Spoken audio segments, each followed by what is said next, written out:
Y hoy hay que hablar, o empezar hablando, mejor dicho, de esa fuerte caída, del fuerte desplome en los datos de inflación aquí en España. Saludamos ya a María Jesús Fernández Sánchez, es economista senior del área de coyuntura económica de Funcas. Hola María Jesús, ¿qué tal? ¿Cómo estás? Muy buenas tardes. Buenas tardes.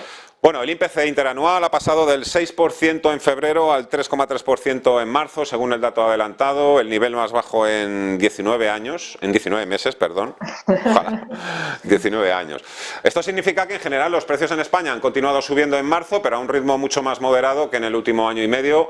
Todavía no tenemos los datos desglosados del INE, pero en principio ¿a qué se puede haber debido o a qué se ha debido esta desinflación, esta fuerte caída o desaceleración de la inflación?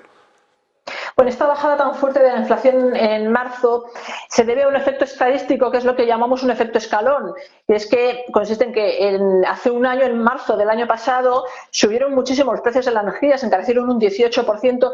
Eso hizo que la tasa de inflación en ese mes diera un salto, es decir, subiera un escalón, y se mantiene en un escalón elevado hasta que llegamos al mes de marzo de este año, en que ese escalón se deshace y se produce como consecuencia de esto una bajada en la tasa de inflación. Esto es un efecto estadístico que oscurece un poco qué es lo que está ocurriendo de fondo con las tensiones inflacionistas. No nos permite ver qué es lo que está ocurriendo en realidad, ¿no?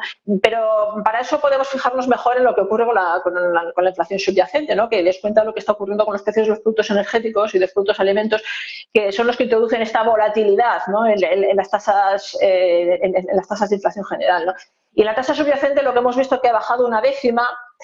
Es un cierto alivio porque en los últimos meses veíamos cómo mes tras mes subía la tasa subyacente y se colocaba en un nivel superior a lo que esperábamos, lo cual venía a indicarnos que las presiones inflacionistas estaban siendo mayores de lo que nosotros estábamos pensando, ¿no?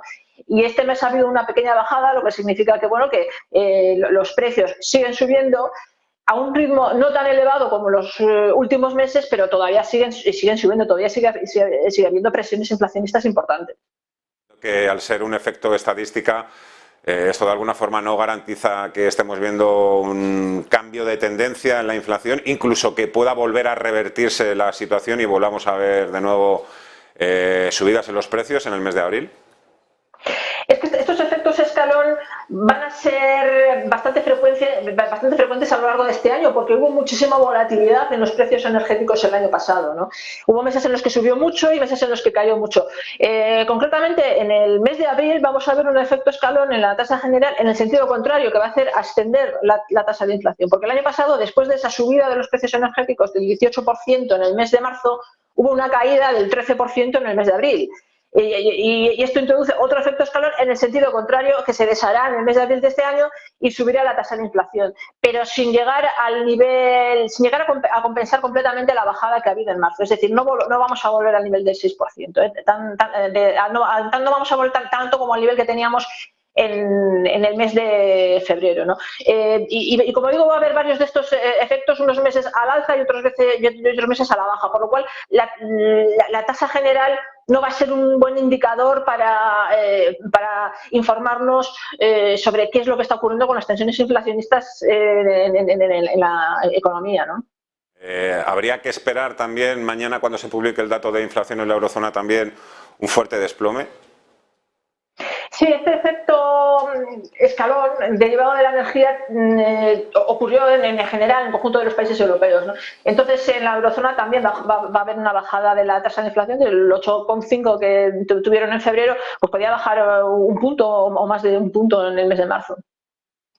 Pregunto también por otros indicadores, por ejemplo el consumo. Estamos a las puertas de las vacaciones de Semana Santa. ¿Se nota ya esa ralentización en el consumo a lo largo de los últimos meses, entre otras cosas también por esa subida, podríamos decir, acelerada de los tipos de interés?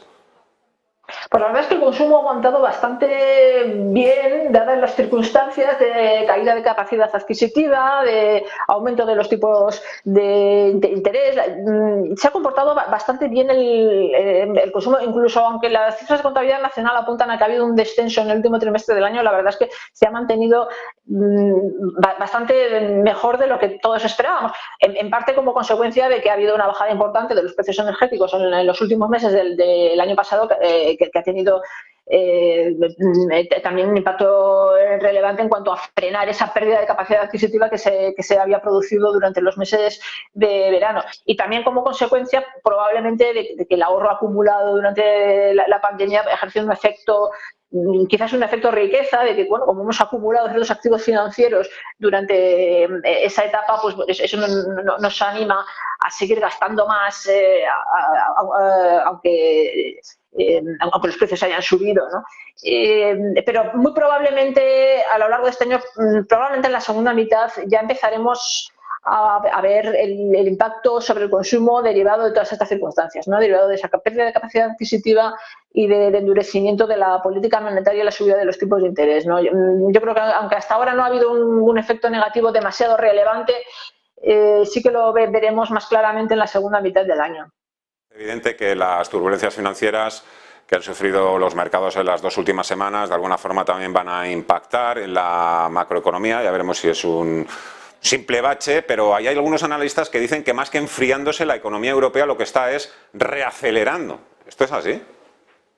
Bueno, en los meses de enero y febrero, la verdad es que hubo algunos indicadores que sorprendieron positivamente, tiene un resultado bastante positivo. Incluso en marzo, algún indicador adelantado, estos que salen de forma muy adelantada, ha dado señales positivas, pero no creo yo que sea como para atreverse a decir que la economía se está reacelerando, ¿no? Sí que es posible que la economía haya crecido en el primer trimestre, frente al 0% de crecimiento que hubo en el último trimestre del año pasado, me refiero a la economía europea, pero esto no significa que se haya superado el bache y que a partir de ahora ya la economía vaya a estar acelerándose y creciendo a un ritmo significativo, ¿no? Simplemente un crecimiento puede haber crecido de una forma muy moderada. Y como digo, al igual que he dicho para España, lo mismo se puede decir para Europa, probablemente habrá un empeoramiento de las condiciones en la segunda mitad del año. Tenemos precisamente trimestre. ¿Ustedes en Funcas qué prevén para el crecimiento y el PIB en España para este primer trimestre? Pues podría estar en torno al mismo crecimiento que hubo en el último trimestre del año pasado, ¿no? 0,1, 0,2%. Es decir, todavía tenemos poca información relevante, ¿no? De indicadores realmente potentes que nos den información con respecto a lo que puede ocurrir en el primer trimestre, ¿no? La información es todavía limitada, ¿no? Pero bueno, en base a esa información que tenemos hasta el momento, da la sensación de que la economía ha seguido con ese ritmo de crecimiento moderado, suave, pero un crecimiento al fin y al cabo, ¿no? Muy bien, perfecto. Pues yo creo que hemos tocado ya unos cuantos palos y falta información, pero desde luego la que usted nos ha proporcionado es de gran calidad. María Jesús Fernández Sánchez, del área económica de Funcas. Un placer, como siempre. Muchísimas gracias. Que vaya bien la semana. Hasta la próxima. Adiós. Ha sido un placer. Adiós. 12 y 20 minutos de la tarde. Vamos a hacer una breve pausa. Vamos a analizar esos datos de inflación, pero sobre todo los efectos, las implicaciones que esto puede tener en política monetaria. Ya saben, Banco Central Europeo, Reserva Federal. Algunos empiezan a ver ya la luz al final del túnel, sobre todo en el caso de Estados Unidos. El mercado descuenta o espera incluso que haya bajadas de tipos de interés, algo que la Reserva Federal se sigue negando a confirmar. De hecho, un poco la hoja de ruta de la Reserva Federal plantea la posibilidad de que los tipos de interés continúen siendo altos a lo largo de 2023, alguna caída en 2024 y ya 2025. En el caso del Banco Central Europeo hay analistas que anticipan que habrá como mínimo otras 3 subidas más antes de que termine el año, pero también hay analistas que ven cada vez más cerca ese final debido a las turbulencias financieras y un poco esperanzados por esos datos de inflación que vemos que empieza a desacelerarse. Hacemos una pausa y lo comentamos todo en los próximos minutos en Momentum en la economía y en los mercados.